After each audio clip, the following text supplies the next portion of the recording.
হ্যাঁ, আসসালামু আলাইকুম। মনির স্যার, সাইফুর আর খালেদ, আমি আসলে গত মানে প্রায় 1.5 সপ্তাহের বেশি হয়ে গেছে এটা নিয়ে কাজ করার চেষ্টা করতেছি। এখন আমার সমস্যা হয়েছে যে ওই উইকেন্ড গুলা ছাড়া আমি আসলে এটা বসতে পারতেছিলাম না। তো আজকেও আমি আসলে যতটুকু সলভ করতে চাই করতে পারি নাই। কিন্তু আমার মনে হচ্ছে আমি যদি আজকে এটা আপনাদের সাথে শেয়ার না করে দিই তাহলে আবার এটা আগামী উইকেন্ডে চলে যাবে। তো সেই জন্য আমি যতটুকু করছি সেটা আমি শেয়ার করতেছি, কারণ আপনাদের হয়তো একটু কাজ করতে হবে। আমি এখনো আসলে পুরোপুরি যেখানে রিচ করতে চাই সেটা রিচ করতে পারি নাই। তো আমি একটু বোঝানোর চেষ্টা করি। তো এটা হচ্ছে আমাদের অরিজিনাল ডকুমেন্টটা, যেটা আসলে শুরু হয়েছিল। এখানে কিছু জিনিস ডাবল ডাবল করে রাখছি আমি, সেটা বিষয় না। তো এখান থেকে আসলে আমাদের শুরু হয়েছিল।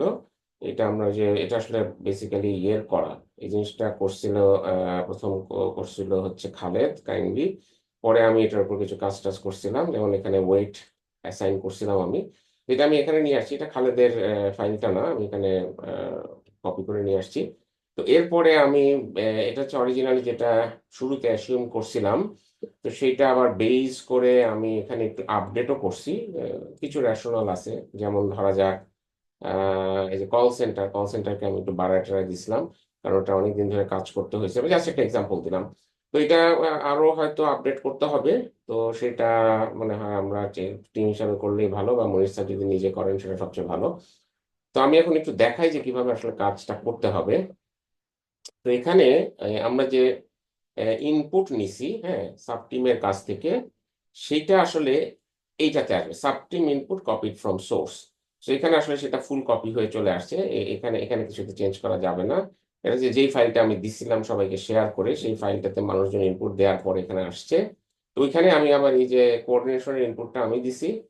ইমার্জেন্সি ইনপুটটা এটা দেখার দরকার নাই, ইমার্জেন্সি ইনপুটটা আমি পরে বুঝাবো এটা কিভাবে আসছে। তো এই জায়গায় অন্যান্যরা, যেমন তানজিমা, খালেদ নিজে, হ্যাঁ, শরীফ, হ্যাঁ, কল সেন্টারটা আমি দিছি, রিফাত, সাইফুর শেষ পর্যন্ত কোনোটা দেয় নাই, বাট ওর সাথে আমার কথা হয়েছিল, তো ওটা আমি দিয়ে দিছি। সুকর্ণ, এরা সবাই এখানে ইনপুট দিয়েছে। ইমার্জেন্সিটা অন্য জায়গা থেকে আসবে, এটা বলছি। এইটা আমি আবার এই সাবটিম ইনপুটে আসলে কপি করছি। কপি করার কারণ হলো এইটাকে আমার যাতে আমি একটু ইয়ে করতে পারি। এটা কপি করার কারণ হচ্ছে ওইটাই যে আমি যাতে এখানে একটু আপডেট করে করে দেখতে পারি, ওই যে একটু ড্যাম্পেন ইফেক্ট আনার জন্য। কারণ প্রথমে যে ভ্যালুগুলো আছে ওই ভ্যালুতে যে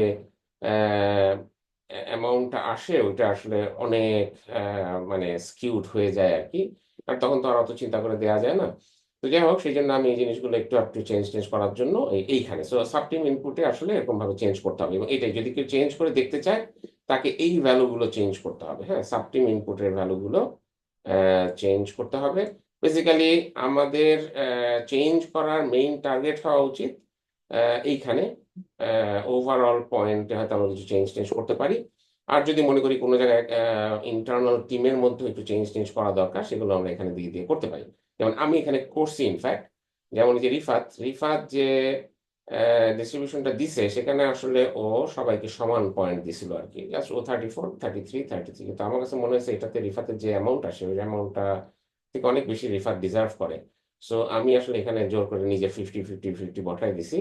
আর এখানে এটা জাস্ট এখন এটা নিয়ে আসলে আমাদের কথা বলতে হবে আর কি। আমি ঠিক বুঝতেছি না যে এখানে যেমন আমি খালেদকে একটু কমাই দিছি, কিন্তু এটা হয়তো আমি ঠিক করি নাই। এটাও যে করছি সেটাও হচ্ছে ওভারঅল একটা আনার জন্য আর কি। হ্যাঁ, তো এটা হচ্ছে জাস্ট খালি আপনাদেরকে বোঝানোর জন্য আমি বললাম। এটা নিয়ে আমাদের একটু প্লে করতে হবে হয়তো। ভাবছে ভালো হয় মনির স্যার যদি প্লেটা করেন এখন। আচ্ছা, ইমার্জেন্সি পয়েন্টের জন্য আমি আরেকটা শিট তৈরি করছি। তো এখানে যেটা হয়েছে, আমি যে আমাদের সমস্ত টিম মেম্বারকে অ্যাজ পার মাই রিকালেকশন আমি আসলে ইমার্জেন্সি পয়েন্ট দিছি আর কি। হ্যাঁ, তো যেমন আমার রিকালেকশনে আশরাফুল সবচেয়ে বেশি ইমার্জেন্সি পয়েন্ট পাওয়ার যোগ্য, তোকে আমি এখানে 35 দিছি। তুষারও ইমার্জেন্সি পয়েন্ট পাবে, বা তুষার একটা বড় সময় কিন্তু ছিল না। হ্যাঁ, ওর শুরুর দিকে ছিল, কিন্তু পরে একটা বড় সময় সে ছিল না, যেহেতু সে হজ করতে গেছিল। তারপরে এখানে হাকিম আর প্রান্তিক সমান দিছি, কেন হয়তো একটু কম বেশি করা উচিত বা করা যেতে পারে, এবারে যে কিছু পারফরমেন্স ইস্যু ছিল। খালেদ আর সাইফুর তো মানে অনেক প্লে করছে এখানে, তাদেরকে আমি এভাবে পয়েন্ট দিছি। সুকর্ণ একদিন একটু আসছিল শুরুর দিন, সেটা আমার মনে আছে। রিফা তো শুরুর দিকে তো মানে খুবই ভালো মানে ক্রুশিয়াল রোল প্লে করছে, যে বিকাশকে নিয়ে আসা এগুলো। স্যার তো সবসময় ছিলেন, স্যারকে এখানে হয়তো উনি যেটা ডিজার্ভ করেন তার থেকে একটু কমই দিছি। কারণ ওই তো ওভারঅল আবার মানে ওটাকে কি বলে, এখান থেকে তো আমাদের একটা পয়েন্ট ধরা আছে ইয়েতে, কি বলে, লিডারশিপের একটা কোঅর্ডিনেশন একটা পয়েন্ট ধরা আছে। তো এখানে হয়তো স্যারকে একটু কম দিছি ওই কারণে। তো এরকম আমি একটা করছি, এটা নিয়ে অনেক কাজ করে। তৌফিককে আমি একটু অল্পই দিছি, তৌফিক পরে এসে যোগ দিছিল কিন্তু একটু ছাড়া ছাড়াই ছিল। বাট এটাও হয়তো কম, কারণ তৌফিকের ওভারঅল যে রিসিপ্ট সেটা আসলে এত কম, আমি ঠিক বুঝতেছি না ওকে আমি কোথায় পয়েন্ট দেবো বা কি করব। সো এটা যোগ হয়ে যা হয়েছে হয়েছে, সেইটার রিফ্লেকশন চলে আসবে আমাদের মেইন শিট যেটা সেখানে। সেটা হচ্ছে এফোর্ট এস্টিমেশন। সেখানে 3টা টেবিল আছে। প্রথম টেবিলটা হচ্ছে ওই বিভিন্ন যে ওই যে সাবটিম ইনপুট থেকে সে ক্যালকুলেট করে এখানে ওয়েটেড পয়েন্ট নিয়ে আসে। এটা হচ্ছে ইনপুটটা, কিন্তু এখানে ওয়েটেড হয়ে যাচ্ছে আর কি। ওখানে যেমন মানুষ বিভিন্ন রকম ইনপুট ভাবে দিছে, এখানে পয়েন্টের এগেনস্টে ওয়েটেড হচ্ছে। সো এই ইয়েতে এক একজন যে পয়েন্ট পাচ্ছে, সেই পয়েন্টের যোগফলটা এই পয়েন্টের সাথে মিলবে আর কি। হ্যাঁ, সেভাবে ওয়েটেড করে নিয়ে আসা হচ্ছে। তারপরে সে পুরো জিনিসটাকে আবার নর্মালাইজ ওয়েটে নিয়ে আসা হয়েছে, এটা সেকেন্ড টেবিলে। তার মধ্যে একটা জিনিস বলে দিই যে র্যাঙ্ক, ট্রেডিশনাল র্যাঙ্কিংটা রিফাত বলছে এটা আসলে কোনো কাজ হয় নাই, সেজন্য এটা আমি জিরো করে দিছি, এটা কোনো কাজ নাই। ট্রেনিং এখন পর্যন্ত কোনো কাজ হয় নাই, আশা করতেছি হবেও না, এটা জিরো আছে। স্যার যদি কোনো টাকা আলাদা করে রাখতে চান, এটার উপর আলাদা করে রাখতে হবে, সেটা আগে চিন্তা করতে হবে। রেজিস্ট্রেশন আমার কোনো ধারণা ছিল না। রেজিস্ট্রেশন স্যার একটা পয়েন্ট দিয়েছেন, ওভারঅল আমি 25 ধরছি, এটা আরো বেশি কম বেশি করা যেতে পারে, আমার কোনো ধারণা নাই।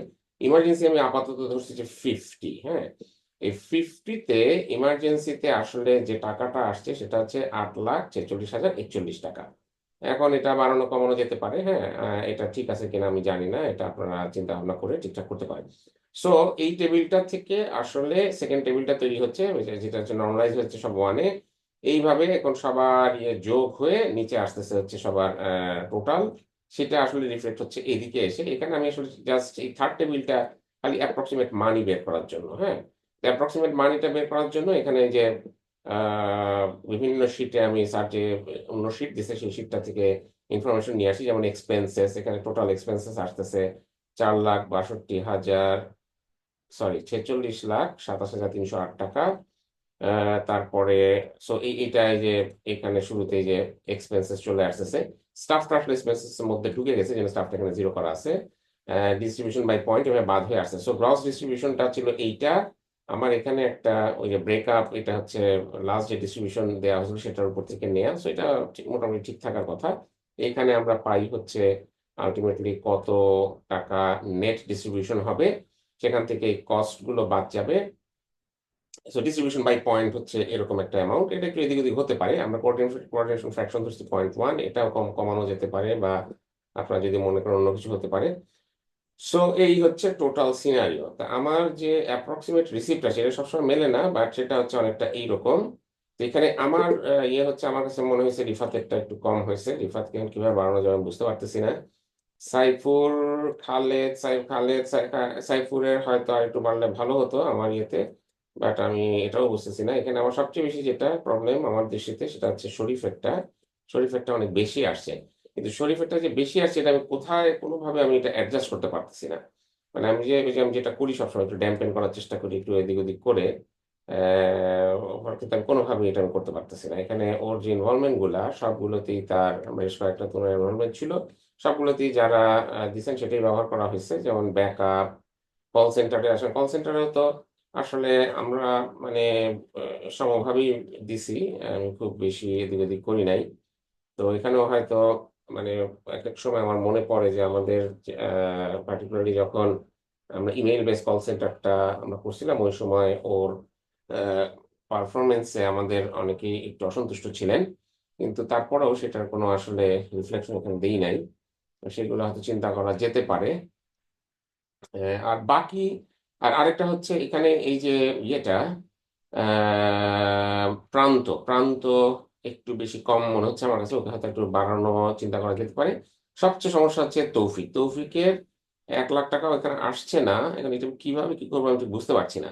ইমার্জেন্সিতে হয়তো ওকে একটু বাড়ায় দেওয়া যায়, তাহলে তারপরে হয়তো হবে, কিন্তু তার অনলি ইনভলভমেন্ট আমি দেখতে পাচ্ছি হচ্ছে এইখানে।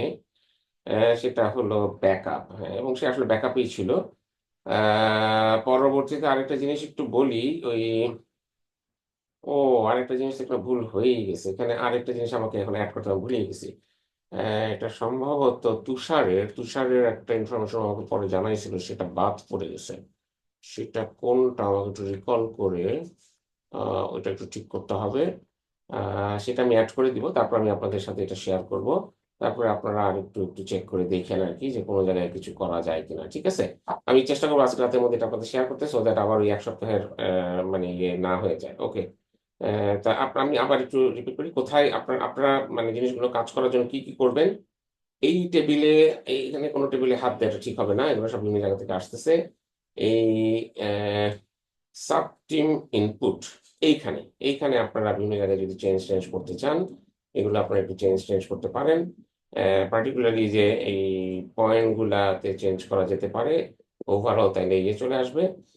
আর এফোর্ট এস্টিমেশন হচ্ছে মেইন শিটটা এফোর্ট এস্টিমেশন এবং এফোর্ট এস্টিমেশন এ তো অনেক ইনফরমেশন আছে। আপনারা যেমন ধরেন কোন একটা পার্টিকুলার ক্যাটেগরিতে কত টাকা ধরা হয়েছে সেটা কিন্তু এখানে আছে। আপনারা সেটা দেখতে পারেন। যেমন কোঅর্ডিনেশন এ টোটাল ৳১০,০০,০০০ র মতো চলে আসছে। হ্যাঁ? টেস্টিং এ যেমন এখানে বিভিন্ন রকম টেস্টিং ছিল। ৩ টা টেস্টিং মিলে যে বেশ বড় অ্যামাউন্টের টাকা চলে আসছে। হ্যাঁ? ডেপ্লয়মেন্ট এ আছে ৳৬,০০,০০০ র মতো। হ্যাঁ? ট্রাবল শুটিং এ আছে ৳৩,০০,০০০ র মতো। ব্যাকআপ এ আছে ২-২.৫ লাখের মতো। হ্যাঁ? কল সেন্টারে আসে ৳১০,০০,০০০ র মতো আসছে। ডাটা রিসিভ এ ৳৩,০০,০০০ সো এখান থেকে আপনারা কিন্তু একটা ধারণা পাবেন যে একেকটা ইমার্জেন্সিতে যেমন আপনার এটা আগেও বললাম।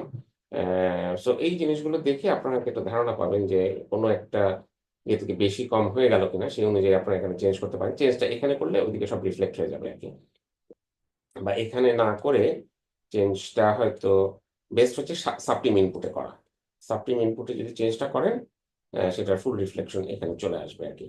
তো এই আপাতত আমি দেখি তুষারের এটা আমি তো ভুলে গেছিলাম। তুষারের এটা আমি একটু দেখে আপনাদের ঠিক করে আমি তো আজকে রাতে শেয়ার করব ইনশাআল্লাহ। আপনারা একটু প্লে করেন। প্লে এখানে না করে নিজে লোকালে নামায় করে দেখলে হয়তো বেটার। কারণ এখানে একবার করে ফেললে সেটা তো রিফ্লেকশন চলে আসবে। তো সেটা দেখা যেতে পারে। ওকে। আসসালামু আলাইকুম রাহমাতুল্লাহ।